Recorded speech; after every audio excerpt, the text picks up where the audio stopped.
কুরবানির সময় অর্থ আছে, আপনি অর্থ ব্যয় করলেন, কিন্তু রমজানের রোজা এটা এমন একটা জিনিস, আপনি ভোর রাতে অর্থাৎ রাতের বেলা খাবার খাইছেন, আবার ওই রাত সন্ধ্যার সময় যখন সূর্য ডুবে ওই সময় আবার আপনি খানা খেতে পারবেন। তার মাঝখানে হাজারো কষ্ট হলে কোন ইমানদার খানা খেতে পারে না। সুবহানাল্লাহ। এটার সবটা কেন বেশি? আল্লাহর নবী বলেছেন, আমার উম্মতের মধ্যে এমন কষ্ট দাও কিছু উম্মত যারা আল্লাহকে পরিপূর্ণ ভালোবাসে, বিশ্বাস করে, আল্লাহকে ভয় করে, কবরকে ভয় করে, তিনি আল্লাহর হুকুম মানতে যাইয়ে রোজা রাখা অবস্থায় গরিব মানুষ খেতে খাবারে এদিক সেদিক টানার কাজকর্ম করতে হয়।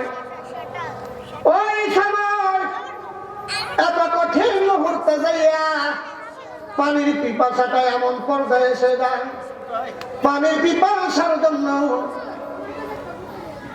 জিহ্বাটার সামনে এসে যায় এবং জিহ্বাটা বাইর হয়ে যায়। রে বাবা, এত কঠিন অবস্থা, তারপরও তিনি বলেন, আমি আল্লাহর বান্দা, আল্লাহর হুকুম আমি রোজা রাখছি, প্রয়োজনে এই রোজা অবস্থায় আমি দুনিয়া থেকে চলে যাব, তারপরও আমি পানি খেতে পারি না। সুবহানাল্লাহ। 2 নম্বর,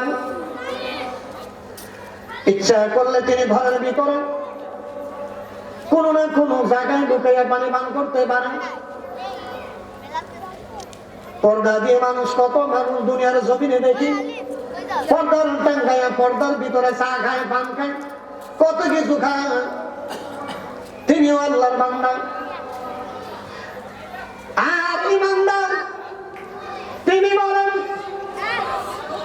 আল্লাহর হুকুম, আমার কষ্ট হলো আমি কোন অবস্থায় রোজাটা রাখতে পারি, আমি কোন অবস্থায় রোজাটা ছাড়তে পারি না।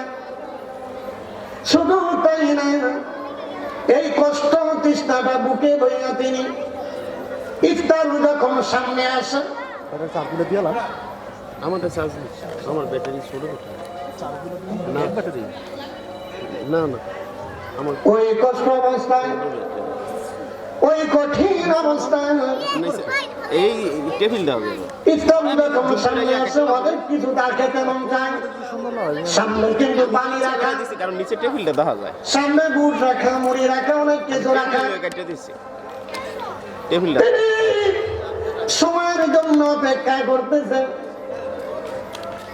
ওই সময় আল্লাহ ফেরেশতাকে ডেকে বলে, হ্যাঁ ফেরেশতা, তোমরা দেখো আমার বান্দা সারাদিন কত কষ্ট করে ইফতার সামনে রাখছে, অথচ সময়ের জন্য অপেক্ষা করলো, এত কঠিন সময় কিন্তু রোজাটা ভাঙতে পারে নাই। সুবহানাল্লাহ। তোমরা না করছো, ফেরেশতাদেরকে আল্লাহ বলে, তোমরা না করছো, তোমরা না করছো যে মানুষ বানায় না আল্লাহ, তারা দুনিয়ার মধ্যে ফিতনা ফাসাদ সৃষ্টি করবে, খারাপ করবে। আল্লাহ এখন তাদেরকে বলে, দেখো আমি যদি আমার বান্দা না বানাইতাম, তাহলে এই রমজানের সারাদিন রোজা রেখে ইফতারির সামনে নিয়ে বসতকে। বলে সুবহানাল্লাহ। ভাইরা আমার, এই জন্য